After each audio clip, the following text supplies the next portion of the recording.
اب دیکھیں جی اللہ تعالیٰ نے جس پیشن سے توحید کو بیان کیا نا یہاں پہ، اور وہ چیزیں جو کامن آبزرویشن میں آتی ہیں اس زمانے کے انسان کے لیے بھی اور آج کے انسان کے لیے بھی، وہ بیان کی ہیں.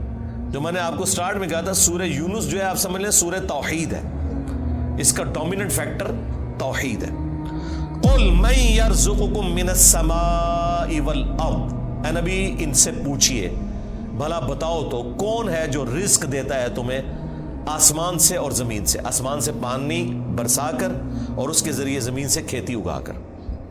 یہ اس زمانے میں بھی لوگوں کو پتا تھا کہ یہ کوئی بزرگ بابا نہیں بارش برسا سکتا، آج بھی لوگوں کو پتا ہے کوئی نہیں برسا. دیکھیں جب بارش نہیں ہوتی سارے بابے فیل ہو جاتے ہیں، ہاں ڈیم خالی ہو جاتے ہیں، بابے فیل ہو جاتے ہیں.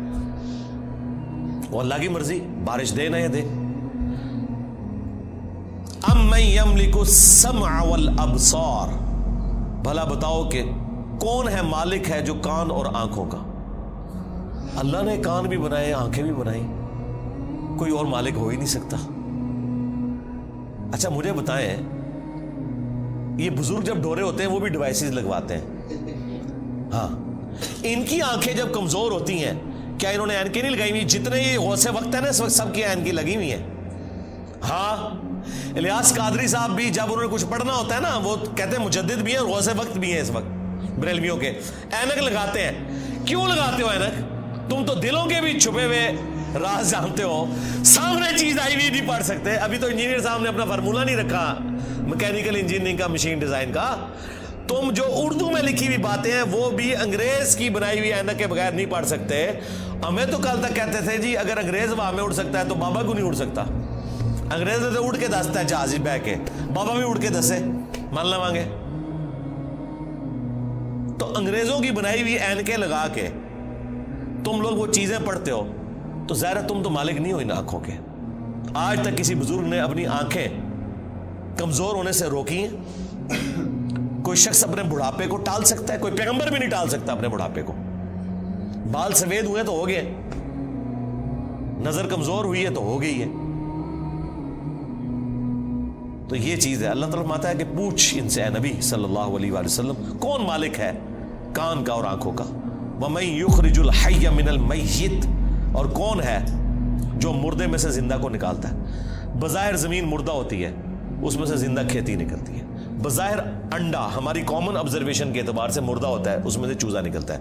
ویسے تو وہ مردہ نہیں ہے لیکن قرآن چونکہ لٹریچر کی زبان میں کامن آبزرویشن پہ بات کر رہا ہے اس اعتبار سے تو وہ بظاہر ہل جل نہیں رہا. ایک بیج اس کے اندر زندگی ہے لیکن بظاہر مردہ ہے، اس میں سے 6 ارب گنا بڑا درخت نکلتا ہے.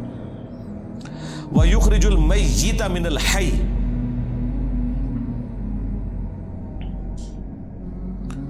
اور مردہ کو نکالتا ہے زندہ سے. زندہ میں سے مردہ بھی نکلتا ہے. یعنی مرغی انڈا دیتی ہے، بظاہر یہ بات ہو رہی ہے، میں سائنٹیفک لینگویج میں بات نہیں کر رہا، لٹریچر کی زبان میں بات کر رہا ہوں. زندہ درخت میں سے، اور وہ بھی زندگی اب سائنس ہمیں بتا رہی ہے. قرآن تو پہلے ہی کہہ رہا تھا کہ درخت زندہ ہے، کھیتیاں زندہ ہیں، لیکن اب ہمیں سائنس بتا رہی ہے ان کی فیلنگز ہیں. باقاعدہ یہ خوش بھی ہوتی ہیں ناراض بھی ہوتی ہیں. پھول مرجھا بھی جاتے ہیں، ان کے اوپر بھی کیفیات طاری ہوتی ہیں. تو آپ دیکھیں اسی میں سے وہ بیج نکلتا ہے، وہ بیج آپ بوتے ہیں ایک اور درخت نکل آتا ہے، ایک اور کھیتی نکل آتی ہے. وَمَن يُدَبِّرُ الْأَمْرَ، اور کون ہے جو سارے کاموں کی تدبیر فرماتا ہے. ظاہر ہے جی بزرگوں کو تو پتہ ہی نہیں، اور جن بزرگوں کو سورج کے سائز کا ہی نہیں پتا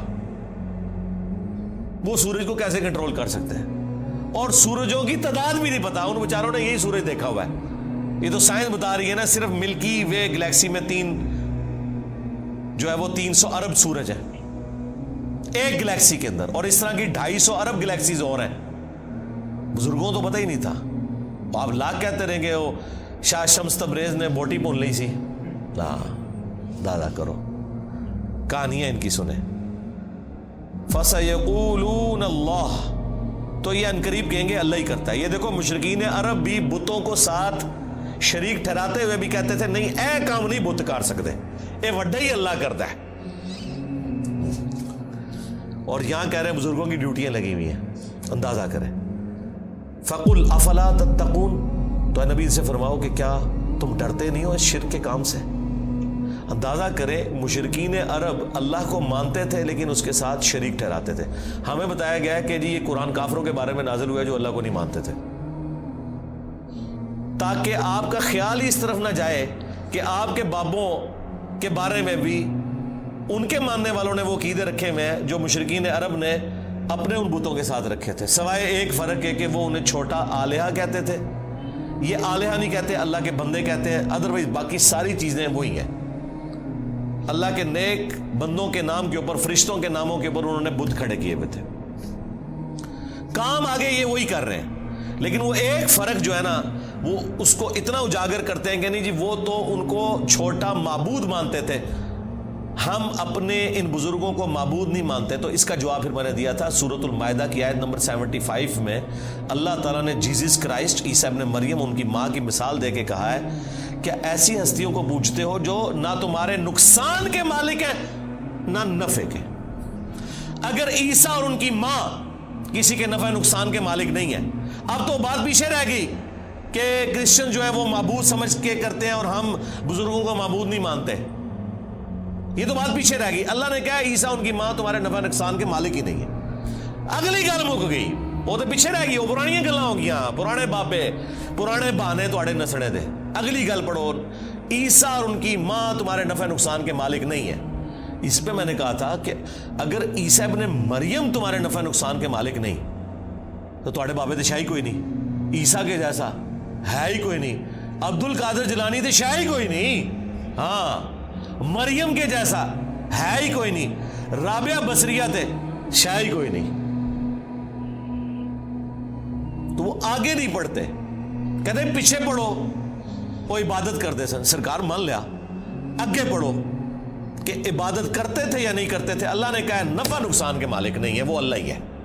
اس کا مطلب یہ ہے کہ جس کو تم نفع نقصان کا مالک سمجھتے ہو گویا تم اسے خدا مانے ہوئے ہو، بھلے تم کہتے رہو کہ ہم اللہ کا بندہ مان رہے ہیں، اللہ نہیں مانتا اس بات کو. اس کے ثبوت میں سورۃ النمل کی آیت نمبر 62 ہے. امن یجیب المضطر اذا دعا ویکشف السوء وَيَجْعَلُكُمْ خُلَفَاءَ الْأَرْضِ أَإِلَٰهٌ مَّعَ اللَّهِ. بھلا بتاؤ تو کون ہے جو مصیبت اور پریشانی میں گھرے ہوئے شخص کی فریاد کو سنتا ہے اور اس سے اس کی تکلیف کو دور کر دیتا ہے اور تمہیں زمین پر اگلوں کا خلیفہ کرتا ہے. أَإِلَٰهٌ مَّعَ اللَّهِ، کیا اللہ کے ساتھ کوئی اور معبود بھی ہے جس کی یہ کوالٹی ہو؟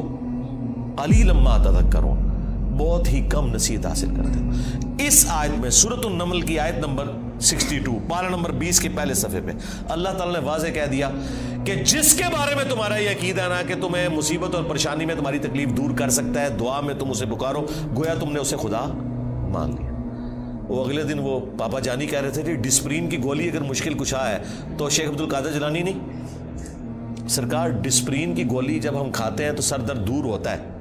عبد القادر جیلانی نو چٹ کے بھی ویکھ لو تھوڑا سر درد نہیں دور ہونا. ہاں ذہن میں رکھیے گا. اگر کوئی نہیں مانتا میں تھوڑی اور ورسٹ مثال دیتا ہوں. انہی کا جب پیشاب بند ہوا تھا تو آغا خان میں ان کا آپریشن ہوا تھا تو عبد القادر جیلانی کے مزار پہ اٹھا کے لے جاتے نا. ہاں وہ ڈاکٹروں نے ہی آپ کی ہیلپ کرنی ہے جب پیشاب بند ہوتا ہے. ایون عبد القادر جیلانی کا بھی پیشاب بند ہونا وہ بھی ڈاکٹر ہی علاج کرے گا، خود کوئی اپنا علاج نہیں کر سکتا. سیدھی سی بات ہے. تو مثالیں ہی دیتے ہیں ظاہری اسباب، ادویات، یہ اللہ تعالیٰ نے ان کے ساتھ چیزیں جوڑی ہوئی ہیں. تو میں نے ان کو اگلی مثال دی ہے کہ ویل مچھلی 1.5 گھنٹے تک اپنا سانس روک سکتی ہے. لے آؤ سارے بابے 1.5 گھنٹے ایسے سمندر ہی سٹاں گے انہوں نے. ظاہر ہے یہ کہتے ہیں نا کہ بزرگان دین جو ہیں وہ مطلب یہ انگریزوں سے بھی بہتر ہے تو جانوروں سے بھی بہتر ہوں گے، یا منو کہ تواڈے سارے بابے ویل مچھلی تو بدتر نے. اڑنے کا نہیں کہہ رہے، اڑتے نہیں سکتے ہو، چلو ایسا روکا گے نا جان تے چھوٹے نا. 1.5 گھنٹے ایسے سمندر ہی سٹاں گے ایڈا وڈا وٹا بن کے تاکہ باہر بھی نہ نکل سکن. 1.5 گھنٹے بعد کٹا گے، چلو 5 منٹ پہلے میں کر لاں گا انشاءاللہ. احتیاطاً جیسے زور احتیاطی پڑھ دے نا ہے، میں بھی احتیاطاً 5 منٹ پہلے ایک بار کٹ لواں گا، لیکن کوئی روک کے دسے منو کچھ بھی نہیں ہو سکتا میرے بھائی. یہ سب کے سب جھوٹ ہے جو انہوں نے مشہور کیا. اللہ تعالیٰ فرما رہا ہے نبی ان سے فرماؤ تم پھر بھی ڈرتے نہیں ہو اپنے اس شرکی عقیدے سے. فَذَلِكُمُ اللَّهُ رَبُّكُمُ الْحَقِّ، تو یہ ہے اللہ تمہارا حقیقی رب. جو الحق ہے تمہارا پالنے والا، فماذا بعد الحق الا الضلال، تو بتاؤ حق کے بعد گمراہی کے سوا کیا بچتا ہے؟ یعنی یہ دو ہی آپشن ہو سکتے ہیں، اگر اللہ حق ہے باقی سب باطل ہے، پھر اللہ کے مقابلے پر اگر آ جائے اس میں ان ہستیوں کا قصور نہیں ہے، ذہن میں رکھیے گا۔ لیکن مثال کے لیے پھر اللہ نے کہا ہے اگر اللہ ارادہ کرے کہ عیسیٰ اس کی ماں اور سب لوگوں کو ہلاک کر دے، اللہ کو کوئی پوچھ نہیں سکتا۔ سورۃ المائدہ آیت نمبر 17۔ اب کوئی اللہ کو یہ سمجھائے گا کہ یا اللہ عیسیٰ کا رگڑا کیوں نکالا نعوذ باللہ ان کی نظر میں؟ نہیں بھئی، جب توحید اسٹیبلش کرنی ہے تو وہ ہمارے استاد مولانا ساق صاحب کہتے تھے اور جدو توحید بیان کریں گے تو نبیان دی گستاخی آپ ہی ہو جائے گی۔ یہ ہو نہیں سکتا کہ ایسی توحید بیان کریے اور گستاخی نہ ہوئے، کیونکہ گستاخی آپ کہہ رہے ہیں، وہ گستاخی ہے نہیں ہے، نبی نہیں سے گستاخی مانیں گے۔ اللہ تعالیٰ نے سورہ نساء میں فرمایا ہے عیسیٰ ابن مریم کبھی یہ اور محسوس نہیں کریں گے اور نہ کوئی مقرب فرشتہ کہ اسے اللہ کا بندہ کہا جائے۔ اور پھر اللہ نے کنکلوڈ کیا ہے کہ اگر کوئی فرشتہ یا کوئی پیغمبر اس چیز سے شرمندگی محسوس کرے کہ وہ بندہ ہے ہمارا، ہم قیامت کا دن بلا لیں گے، پھینکیں گے جہنم کے اندر سمجھانے کے لیے۔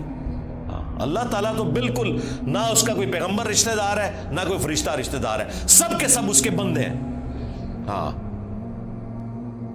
اللہ اکبر۔ فَأَنَّا تُصْرَفُونَ، تو پھر کہاں رخ موڑ کے پھرے جا رہے ہو؟ كَذَلِكَ حَقَّتْ كَلِمَةُ رَبِّكَ عَلَى الَّذِينَ فَسَقُوا أَنَّهُمْ لَا يُؤْمِنُونَ، بالکل اس طریقے سے ثابت ہو چکی ہے تمہارے رب کی بات ان لوگوں کے اوپر جو سرکشی کے اوپر اترے ہوئے ہیں کہ وہ کبھی بھی ایمان نہیں لے کر آئیں گے۔ یعنی اللہ نے ان پہ مہر لگائی ہے بسبب اس کے کہ حق سامنے آنے کے باوجود انہوں نے حق ماننے سے انکار کیا۔ اللہم من احییتہ منا فاحیہ علی الاسلام ومن توفیتہ منا فتوفہ علی الایمان۔